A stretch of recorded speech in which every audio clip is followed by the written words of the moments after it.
Topping the news this half hour, Governor Kathy Hochul's office says Buffalo saw a big drop in shootings over the past year.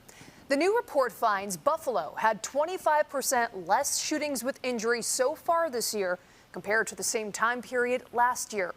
Hochul says this is part of GIVE, the Gun-Involved Violence Elimination Initiative. To talk more about that and these latest trends, we're joined by Pastor James Giles, President and CEO of Back to Basics Ministries. Pastor Giles, thank you for being here, sir. Thank you. Glad you invited me. Let's get your overall reaction. 25% drop in shootings with injuries. Here we are at the end of the summer, toward the tail end. Yeah. Pretty good story. I'm very pleased with the outcome. It's an indication that that's what we're working is working. Yes. You and the Buffalo Peacemakers, you have boots on the ground in communities. You're talking to kids, you're talking to families. What are you seeing out there in the community? So there's a reason that we're having this kind of reduction, particularly this year, because there's been an intentional effort for collaboration and collective action, if you will.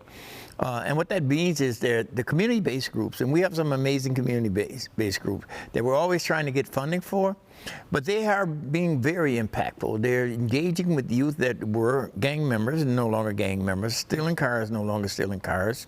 We carrying guns, no longer carrying guns. So when you have a culmination of like Mad Dads and SNUG and Stop the Violence Coalition and my SET team, Street Engagement Team, Peacemakers, all of us collectively working and other organizations working at that, along with law enforcement, the district attorney's office, they have programs. The Department of Probation has program GIVE, and law enforcement has programs all toward addressing this violence that's in the community.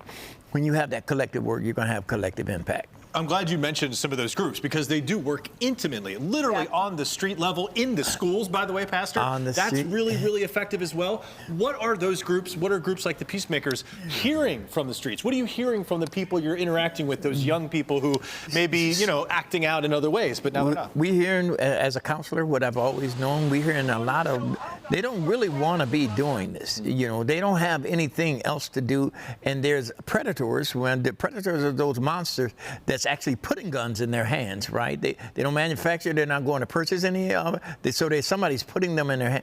So those monsters, right, they don't really want to be in those kind of relationships, but the peer pressure on them, causes them to do and causes them to be, when there's no recreational activity and no activity for our youth to do, they create their own, and unfortunately it's a negative one.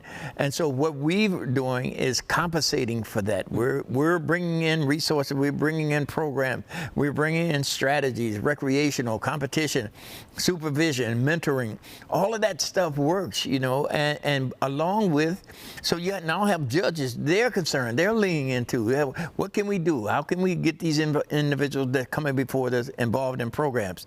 And now these community-based groups, so we have availed ourselves, even though we don't have enough resources, we still avail ourselves to the community, to judges, to probation, to say, let us help with this.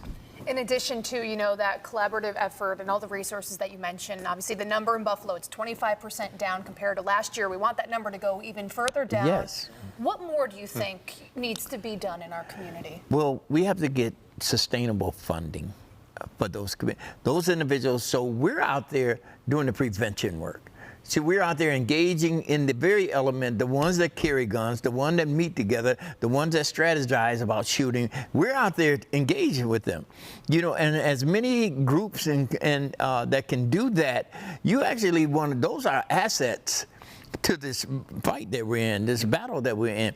If you keep funding those groups, funding where we can get credible messengers and mentors to go out there and dissuade them from doing that activity, bring them to a process or a program to redirect their life, that stuff works, and it does, and you're seeing evidence of that.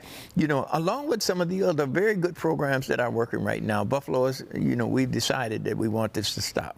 Pastor, I know you talk to a lot of people out in the community, but if anybody, parents or guardians, are watching this and they want to get involved in either the Dads group or Peacemakers or something else, how do they reach out? How do they get involved? Yeah, so they can call my office, 716-854-1086. We connect with all of those groups.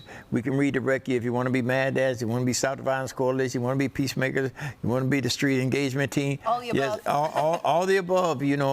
If you want to do something, then, and we encourage parents, and listen, we are pleading to parents, fathers, uncles, cousins, right? Please come, right? Because you are credible messengers, they will listen to you. And our community, and the reason we're so effective, because we're out there with them every day. My peacemakers are so effective.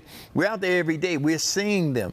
And so when they see us, right, they tend to listen to us, right? Because they know we care, and they know we will have resources for them. Wonderful. Such an important conversation to have. Pastor James Giles, thank you so much for your time. Thank you for inviting me, Jordan.